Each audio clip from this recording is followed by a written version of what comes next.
what the heck is going on, right?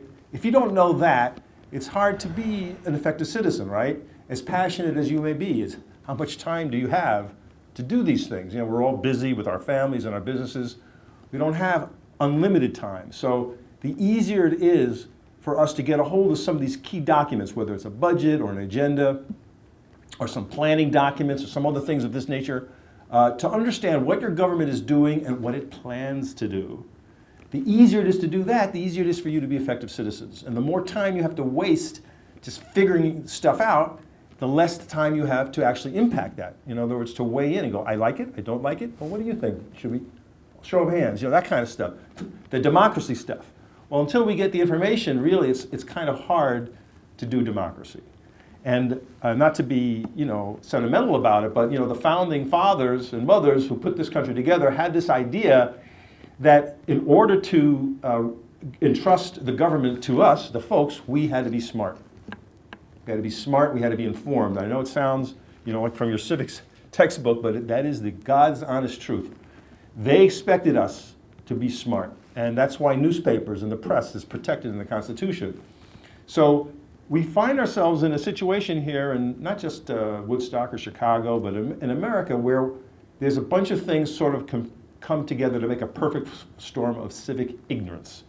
So on the one hand, we have our newspapers falling about. Maybe you have a good press here, maybe you have, it's a daily or whatever. I'm not familiar with your local press or your local TV or radio. But in Chicago, our major newspapers have been in and out of bankruptcy. And so they've laid off City Hall reporters. There's just not a lot of bodies, to cover these key issues. Our city council in the city of Chicago is a rubber stamp and routinely appreciate and approve whatever is put in front of them, regardless of what it is. And that has been true for 50 years. And the current city council is only marginally better than it's been historically. So if you're, let's put it this way, if you're hoping in the city of Chicago for the city council to watch your back, no, it's not going to happen. Then there's major nonprofits, and I call them the bobbleheads. Bobbleheads?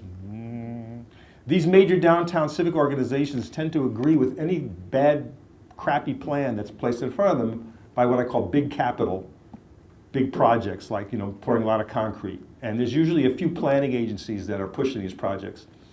And so that perfect storm, a bad plan is advocated, and they trot it in front of these decimated newspapers who don't have the staff to push back. It gets blessed by the editorial board, and the next thing you know, it's the writ, whatever this bad plan is. And we, the people out here, if we don't have the time to digest all this, we go, oh, look, the Olympics are coming to Chicago. Honey, what do you think? Isn't that great? Well, I don't know, the Tribune loves it, and it just seems like a good idea, right? You move on. Well, hold the phone. Yeah. A group of us in Chicago didn't take that stuff, and we did our own due diligence. It was called No Game Chicago, and we were a group of volunteers. We had a grandma, we had a retired lawyers, and we had a few old school organizers like me. We didn't even have an office. The Olympic Committee in Chicago raised $90 million. They had the mayor, they had the president, and Oprah, all waving the Olympic flag.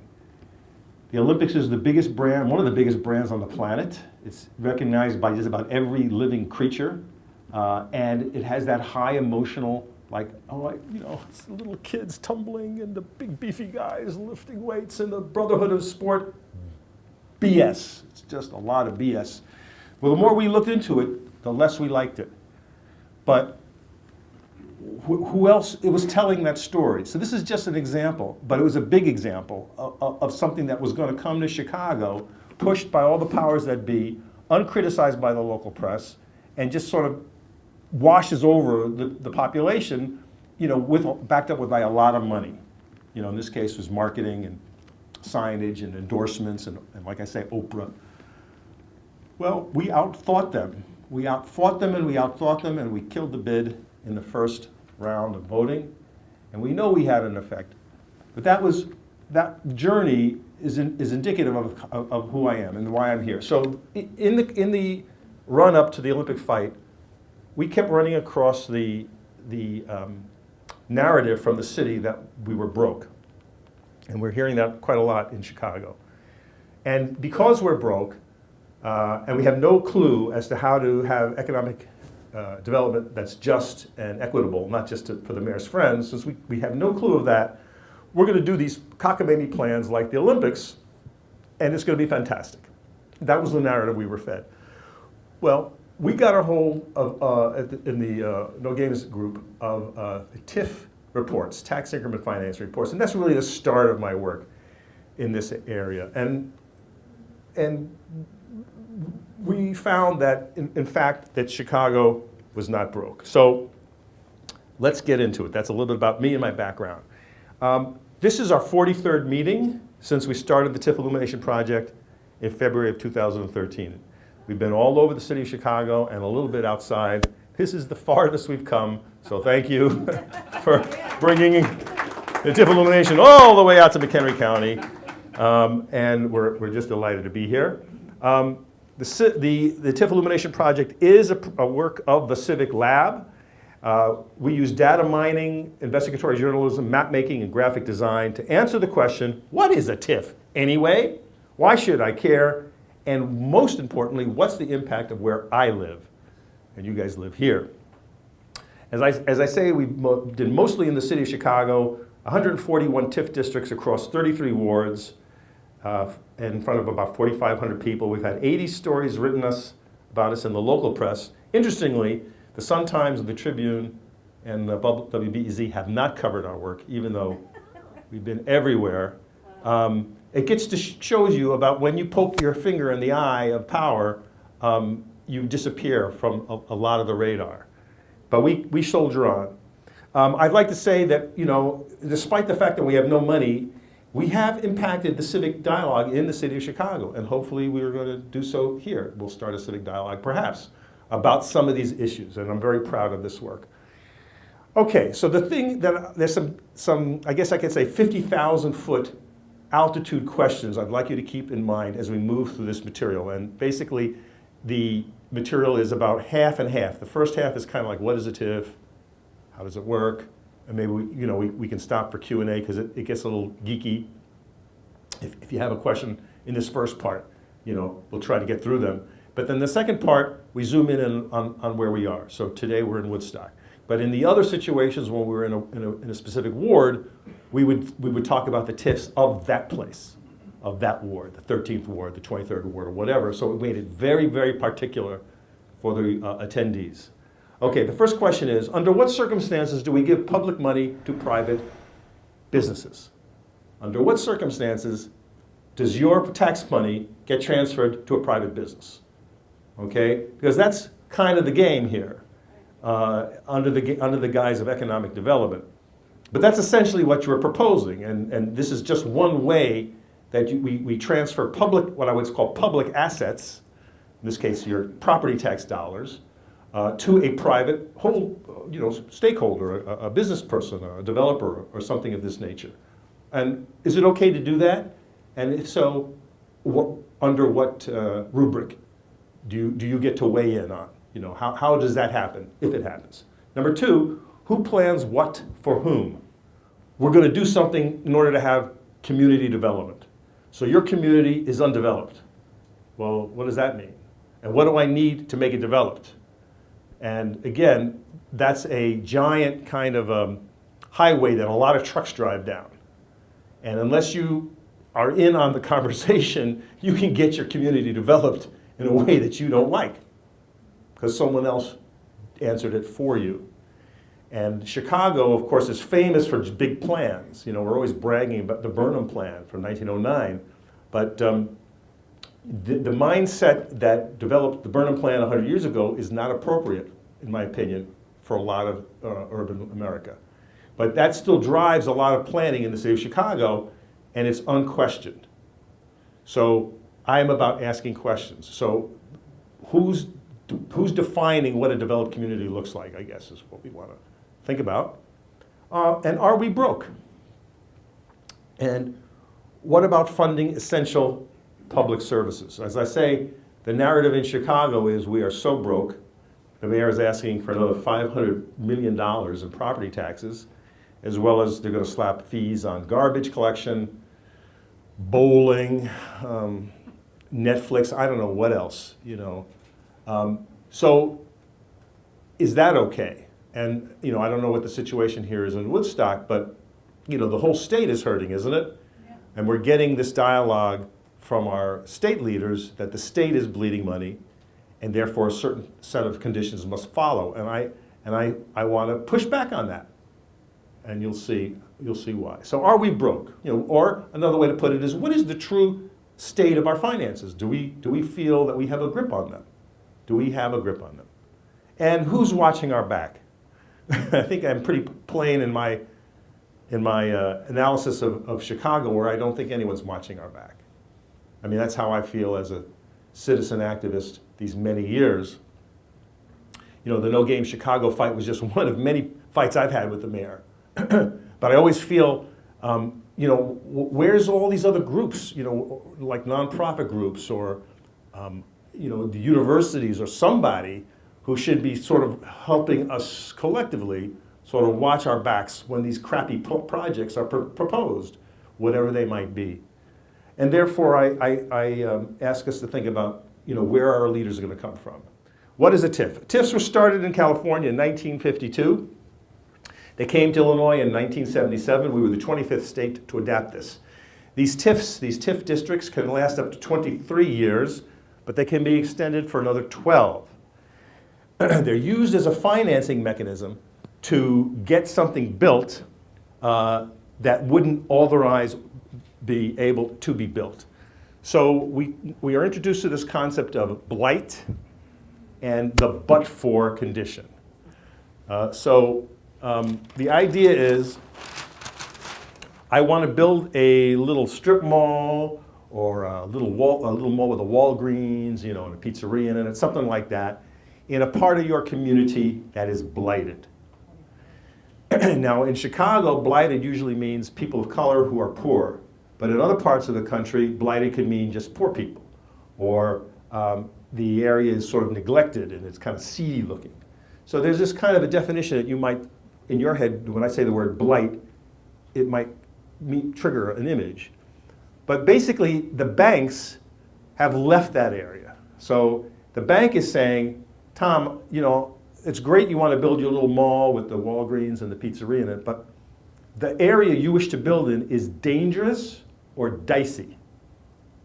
And if you build your thing, it will have a high probability of failing because of the blight or the blighted people.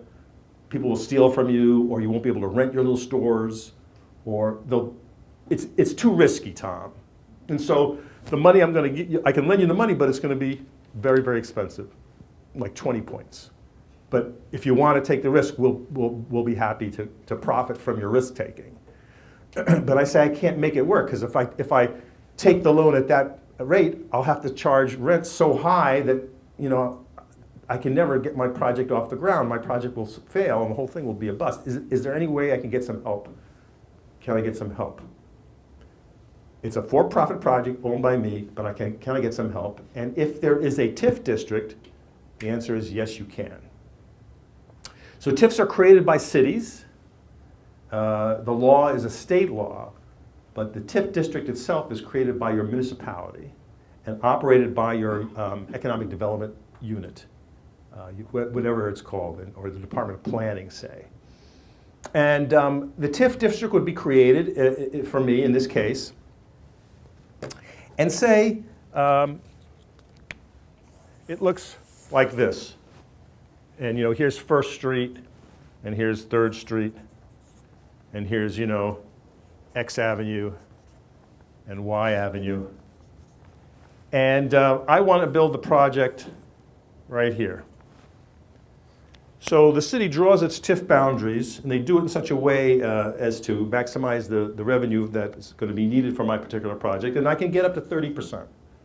So say if my project is $10 million to build my little mall, I can get maybe 3, 4, depending on what I'm asking for, and it's only for physical things. So the TIF money that I'm asking for can be used for acquisition of the property, if I don't own this, remediation, and that's actually what happened here, or some kind of help me with my financing.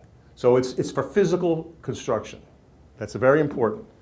So, okay, with my little scenario here, we've created a TIF district, and my project's going to be there. Now, what we do now, what the county does, is they count up all the properties that are already in the TIF district, however many there are.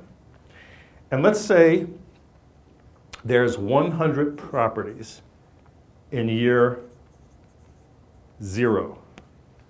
So the TIF hat is just being created. 100 properties across the TIF, and the property taxes thrown off by all these properties are, say, $1,000. Okay, so that's our start. Now it's important to remember this $1,000 is the base. So that's our technical term. That's our first technical term, the base. This $1,000, which is being collected by these properties, where does the $1,000 go? So in McHenry County, or in Woodstock, $1 of property tax is spent how? What's the biggest user of your property tax? Schools, correct. And you know how much they get? Yeah, let's call it 67 cents. That's actually higher than Chicago. In Chicago, it's about 56 cents. But this is very typical. And an aside here about funding local government, Illinois, as you probably know, is one of the most regressive states in America in its terms of its income tax. So a regressive state means richer folks do not pay, they pay the same as the poorer folks. So I think we have a flat rate of whatever, it's 3.75 or something like that.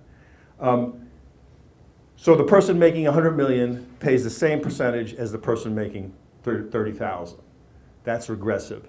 And because of that, Illinois forces municipalities to rely very heavily on its property tax for schools, which ends up being a crapshoot by zip code. So a kid raised in one zip code where there's a low tax base, his schools might suffer. His schools might be poorly funded. But 5 miles away, if there's a mall or it's a richer community or whatever the case may be, and the property tax base is higher, those schools will be flush. And in my earlier years, I was an actor with Urban Gateways, and we toured schools all over the three-county area. And we saw in the space of days, you know, when my partner and I would be touring our Shakespeare's Men and Women, forsooth. We would go to a suburban school, and it would be like a college campus. I mean, it lacked for nothing. And their theater looked like a Broadway theater. And then the next day, we'd be in an inner city urban school, and it looked like a bomb zone. So that's the reality of property taxes in the state of Illinois. What else do your property taxes fund here, besides the schools? So the county itself gets some. Your city. Well, so yeah, all the municipal services, you know, so part of your property taxes finds its way into the city, yeah? You know, I had heard that Cook County actually pulls more of our school funds. It's not a direct payment from our taxes of 67% that go directly to the schools. The money goes to Springfield, and then Springfield does something with it, and Cook County gets a lot of our money. Oh, that's news to me. We got to look into that. I'm just going by your city annual report. So, you know, there's usually the libraries, right? Is the other taker, and your parks. And there's usually maybe a college. There's usually a public college. In Chicago, it's the city colleges. But basically, those are the people who are, you know, you're funding, right? So if you take out your property tax bill, I mean, you're going to see these entities on here. And that's the deal. It's not like you can say, like, well, I don't have kids in school, so I don't want to pay this. Can I keep that part? Can we do that? No. I'm a law-abiding citizen. The likelihood of me breaking the law or needing a policeman is low. I don't want to pay this part. That's weird. You can't opt out, you know, because you don't use the schools, or I don't use public transit, or whatever your individual story may be. So therefore, we must be mindful of anything that takes $1 of property tax off the table. That's the point I'm making here. If these units of government need this dollar to operate, for good or ill, anything that diverts the dollar of property tax must be watched closely. Do you agree? Yes. Okay. Now, whether you like the way the government is run or not, that's a matter for another night. But this is just how the bills are paid. Now, there's obviously other forms of, there's the sales tax, and there's grants, and there's other ways that our units of government get money. But we're talking here tonight really just about this one very powerful source, the property tax. All right, back to our mythical example here. Now, this is year 0. Now, in year 1, as I'm doing my project, we now have 101 properties, because my property is now online and it is therefore being taxed, whereas there was nothing to be taxed before. Now there is. And maybe somebody else built something over here, and maybe property values are rising anyway. So it may be in the first year, instead of $1,000, we have $1,100 in property taxes. That $100 is the increment. That's the increment that the TIF district collects. And down here in now remember, with this is 23 years. So down here in year 15, there could be 200 properties, for all we know, and it could be $5,000 in property taxes. You follow? It's just things are growing, things are good. So the difference between when we started and now where we are in our little mythical story is $4,000, you see, right? Who gets the $4,000? The TIF, that's it. That's the point we want to make. So as long as we're clear on that, we can move forward. TIFs are created, as I say, by a local municipality, and there's a joint review board that must be convened to pass a TIF, and the joint review board consists of members of the other taxing bodies, so there's a representative, and they must pass by majority vote to authorize a TIF to go forward. And then the local government, in this case your city council, would pass a law to make the TIF happen. So as I say, this is a state law that allows the thing to happen, but it's triggered and managed by your city. Now, back to this question about blight. There's a list of factors in the state statute. I think there's 14 factors, and you've got to satisfy 5 of them. And there's other provisions as well. Some rural areas are declared in blight. This might be more appropriate for out here. It's often found that in some towns across America, a cornfield is declared blighted, so a Walmart can move in. And then the developer gets a lot of money to build a Walmart where there was a perfectly fine cornfield, and the question is, is that blight? But they managed to make it flexible enough so that they can wear that set of pants. So this is the famous triangle that you often see when you discuss TIFs. This is the base that we mentioned before. In our mythical example, that was the $1,000 of property taxes that were being collected before we got started. So that's the $1,000 that was collected by this particular set of properties. Now, what you've got to see here is it's flat. So notwithstanding the rise in costs of anything, cost of living, cost of labor, cost of materials, the units of government, that we pointed out here,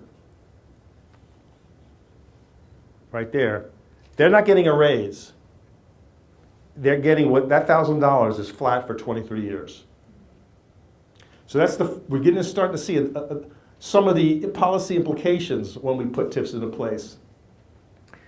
So this here is amenable to budgeting processes. So the money that is collected from all the properties in your area are part of the calculations that the mayor and other people make when they figure out, well, what can we do here next year? What's our priorities?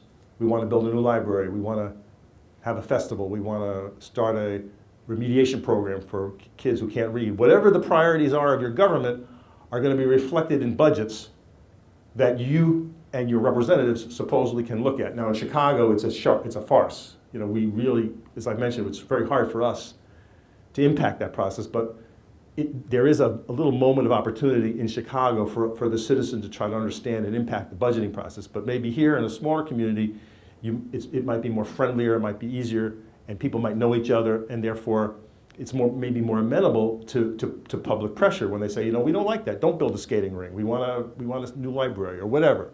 These things that happen in public life when budgets are published and when you ask the mayor or other people, well, what do you want to do for 2016 and 2017? And that's when you have these public conversations, and then it gets actualized in the budget. So all that is here, is what I call on the books. But this TIF stuff happens off the books. That's one of the policy problems with the TIF program, because this money is available to your mayor in a way that makes it very easy to dispense in what I call the dead of afternoon. Not the dead of night, but in meetings that happen in the afternoon when nobody's around. Right. And you read about it in the funny papers. Right. So at the end of the 23 years, the TIF goes away, and then all the money, this is all the tax money that's collected by our TIF district, now returns to those units of government. That's our friends here at the end of 23 years. So that's how TIFs work. It's like, think of it, it's like a skim. It's off the top. So anybody been to Vegas? You know, in the old days, the mob was very active in Vegas, and they would skim winnings. So they would take the money from the casino and the slots down to the counting room and skim, you know, a bunch of money and put it in bags in a closet, and it would go off to the, you know, the mob bosses. And the casino owners were told, here's how we, you know, here's the takings, but it was absent the skim. So they might have thought they had a great night. Hey, we made like $900,000 last night in the casino, and that's great, but they didn't know about the $100,000 that's in the shoebox on the way to Havana. Well, the TIF is like that. The TIF takes his money off the top, and then everyone else gets fed. Okay, and as we say here in Woodstock, 60% of your property tax dollars is for the school district 200. The city itself gets about 16 cents. McHenry about 9%, 9 cents. Your community college, the townships, and your other units, your parks, etc. So this is where your dollar goes, except when there's a TIF involved. So as soon as a TIF comes to town, this gets a little thrown out of kilter, and now we're gonna get a little more into that as we reveal you the details. As I say, the blighting factors are flexible, but they usually include something like age, obsolescence, code violations, vacancies, and overcrowding.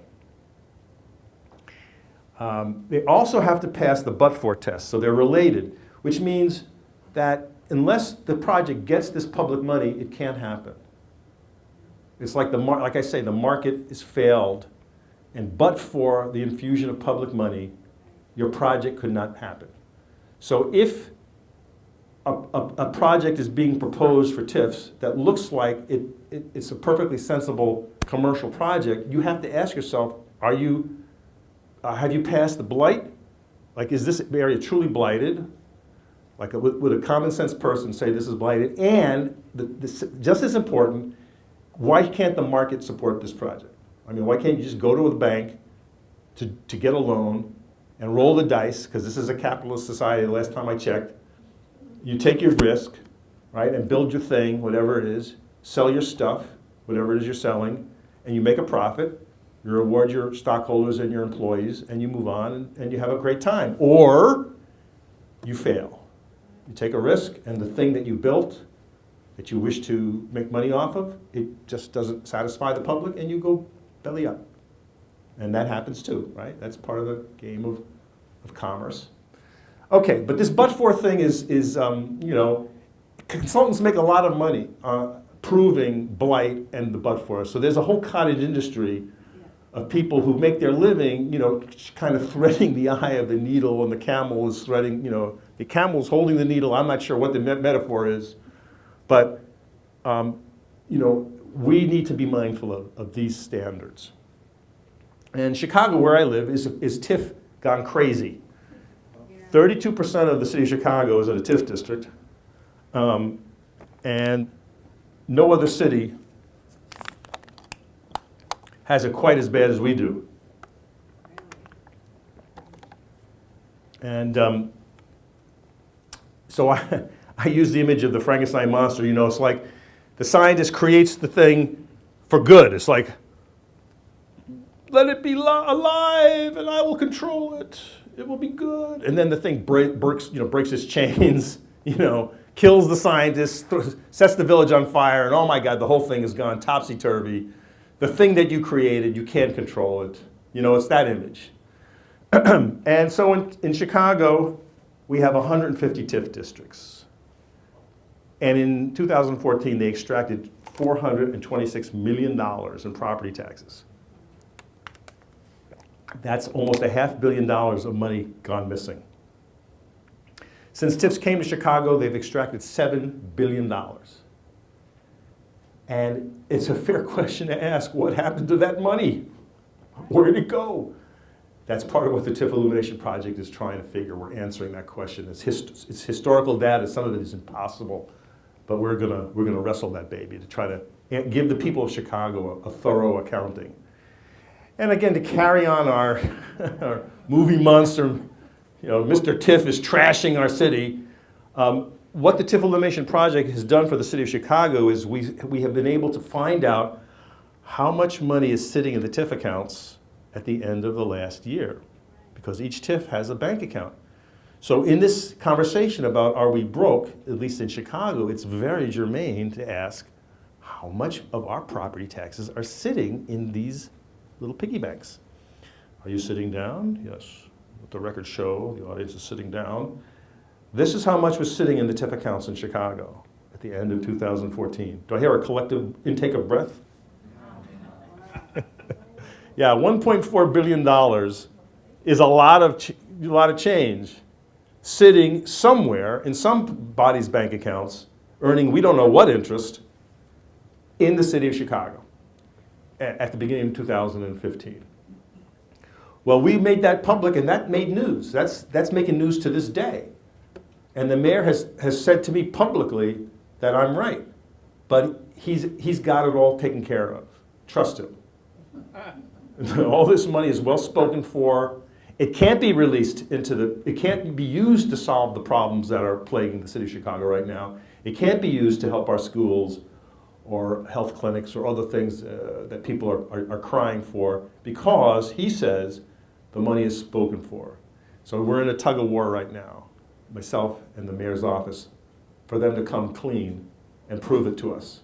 And they haven't done that yet, but we're in that fight right now. So it's a big deal across the state of Illinois, my friends. We're talking about over 1,200 TIFs across 550 cities, and you're one of them. And as I say, it's not as crazy, in some places in Illinois as it is in Chicago, but anywhere there's a TIF, I think we're going to have these conundrums, these policy problems that we're speaking of here tonight, more or less. And there is no one place to go, I have to tell you, if you wanted to ask yourself, well, how big a deal is it in Illinois? Like you're getting the picture here today in some detail. We're going down into the weeds, but is there something that you could do for the whole state? No. We're building one, but there really isn't. The data that we have is a little outdated, but since TIFs came to Illinois, they've extracted over $14 billion in property taxes. And this information is already outdated, so I would say take this number and turn it into a $16 billion. Again, that's property tax dollars. We're not talking about magic beans or strange money from Washington. This is just our most basic, rudimentary, I guess the atomic level, of civic finance is your property tax dollars. And remember, this country was started over people messing with our taxes, remember? It's like we got all up in arms, you know. They were taking our tax, they were taxing us and moving our money around, and they weren't being straight with us, and that got us in a passel of trouble, and we severed our relations with the mother country. We had a revolution.